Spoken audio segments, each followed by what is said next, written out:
डर के आगे जीत चैनल में आपका स्वागत है। आज की कहानी है बेटी को मायके की चिंता। खिड़की के पास खड़ी सिमरन सोच रही थी, भाई दूज आने वाली है। इस बार ना तो माँ ने फोन करके भैया के आने की बात कही और ना ही मुझे आने को बोला। ऐसा कैसे हो सकता है? हे भगवान, बस ठीक हो सब कुछ। अपनी सास से बोली, माँ जी, मुझे बहुत डर लग रहा है। पता नहीं क्या हो गया, मुझे कैसे भूल गए इस बार। सास ने इजाजत देते हुए कहा, कोई बात नहीं बेटा, तुम एक बार खुद जाकर देख आओ। सास की आज्ञा मिलने की देरी थी कि सिमरन अपने पति के साथ मायके आ पहुंची। परंतु इस बार घर के अंदर कदम रखते ही उसे सब कुछ बदला सा महसूस हुआ।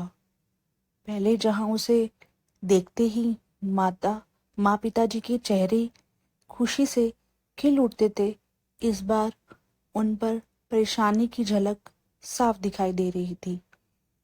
पहले भाभी उसे देखते ही दौड़ी चली आती और प्यार से गले लगा लेती थी, पर इस बार दूर से ही एक हल्की सी मुस्कान दे डाली।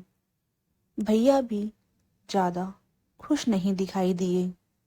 सिमरन ने जैसे तैसे एक रात बिताई, परंतु अगले ही दिन जैसे ही उसके पति उसे मायके छोड़ वापस गए, उसने अपनी माँ से बात की। तब उन्होंने बताया, इस बार कोरोना के चलते भैया का काम बिल्कुल बंद हो गया। ऊपर से और समस्याएं। बस इसी वजह से तेरे भैया को तेरे घर भी ना भेज सकी। सिमरन बोली, कोई बात नहीं माँ, ये मुश्किल दिन भी निकल जाएंगे, आप चिंता मत करो। शाम को भैया भाभी आपस में बात कर रहे थे, जो सिमरन ने सुन ली। भैया बोल रहे थे, पहले ही घर चलाना इतना मुश्किल हो रहा था, ऊपर से बेटे की कॉलेज की फीस। परसों भाई दूज है, सिमरन को भी कुछ देना पड़ेगा। भाभी बोली, कोई बात नहीं, आप चिंता ना करें, ये मेरी चूड़ियाँ बहुत पुरानी हो गई हैं, इन्हें बेचकर जो पैसे आएंगे उससे सिमरन दीदी को त्योहार भी दे देंगे और कॉलेज की फीस भी भर देंगे। सिमरन को यह सब सुनकर बहुत बुरा लगा। भैया भाभी ये क्या बात कर रहे हैं? क्या मैं यहाँ उनको तंग करके कुछ लेने के लिए आती हूँ? वह अपने कमरे में आकर आ गई। तभी उसे याद आया कि शादी से कुछ समय पहले जब वह नौकरी करती थी, तो उसने बड़े शौक से अपनी पहली तनख्वाह लाकर पापा को दी थी। तब पापा ने कहा था, ये पैसे अपने पास ही रख ले बेटा, मुश्किल वक्त में काम आएंगे। इसके बाद वह हर महीने अपनी सारी तनख्वाह बैंक में जमा करवाती रही। शादी के बाद जब भी मायके आई तो माँ ने उसे पैसे निकलवाने को कहा, पर सिमरन हर बार कह देती कि अभी मुझे जरूरत नहीं। पर आज उन पैसों की उसके परिवार को जरूरत है। वह अगले दिन ही सुबह भतीजे को साथ लेकर बैंक गई और सारे पैसे निकलवा कर पहले भतीजे की कॉलेज की फीस जमा की और फिर घर का जरूरी सामान खरीद कर घर वापस आ गई।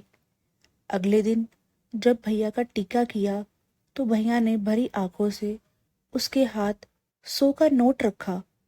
सिमरन मना करने लगी तो भैया बोले, ये तो शगुन है पगली, मना मत कर।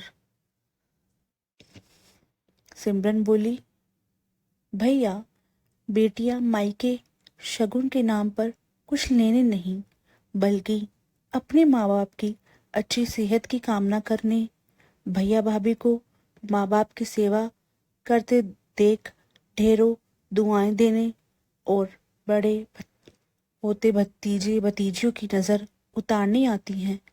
जितनी बार मायके की दहलीज पार करती हैं, ईश्वर से उस दहलीज की सलामती की दुआ मांगती हैं। जब मुझे देख माँ बाप के चेहरे पर रौनक आ जाती है, भाभी दौड़कर गले लगाती है, आप लाड़ लड़ाते हो, मुझे मेरा शगुन मिल जाता है। अगले दिन सिमरन ने मायके से विदा लेकर ससुराल जाने के लिए जैसे ही दहलीज के पार कदम रखा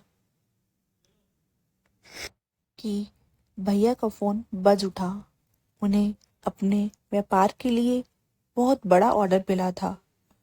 वे सोचने लगे, सचमुच बेटियां बहन मायके कुछ लेने नहीं बल्कि अपनी बेशकीमती दुआएं देने आती हैं। जब वे घर की दहलीज पार कर अंदर आती है तो बरकत भी अपने आप भीतर चली आती है। हर बहन बेटी के दिल की तमन्ना होती है कि उसका मायका हमेशा खुशहाल रहे और तरक्की करे। मायके की खुशहाली देख उसके अंदर एक अलग ही ताकत भर जाती है, जिससे उसके अपने जीवन में पेश आने वाली मुश्किलों का वो डटकर सामना कर पाती है। भैया की आंखों से खुशी के आंसू बहने लगे। धन्यवाद। अगर आप इस कहानी से कुछ रिलेट कर पाए तो ज़रूर कमेंट कीजिएगा। आपको कैसी ये कहानी लगी, शेयर करिए, कमेंट करिए और सब्सक्राइब करिए।